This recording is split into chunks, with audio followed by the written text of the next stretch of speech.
Is the US $1 bill older than the Great Wall of China? It sounds like an easy question, a piece of paper versus thousands of miles of ancient stone. But the answer isn't as obvious as you think, and the real story is far more surprising. First, the dollar bill. The first U.S. national paper dollars, known as greenbacks, were printed in 1862 to fund the Civil War. The design we use today is much younger, dating back to 1963. Now, the Great Wall of China. It isn't a single wall, but a sprawling network of fortifications built over 2 millennia. The famous stone sections you see in photos were mostly built by the Ming Dynasty between the 14th and 17th centuries. But the very first walls were constructed as far back as the 7th century BC. So, which is older? The famous Ming Dynasty parts of the wall were completed around 1644, more than 200 years before the first U.S. paper dollar was printed in 1862.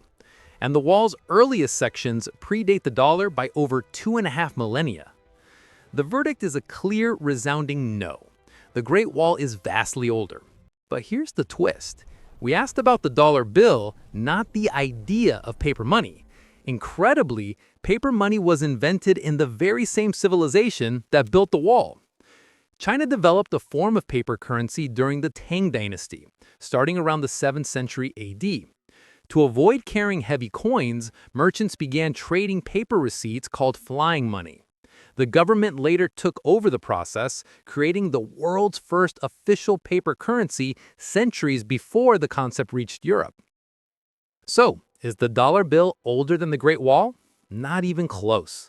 The question only seems plausible because we picture the wall's newest sections, while the concept of money feels timeless.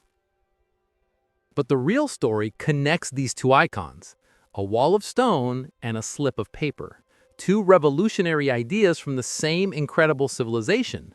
One was designed to keep people out, the other to bring them together through trade. If you enjoy having your assumptions challenged, subscribe and let us know in the comments what historical matchups you want to see next.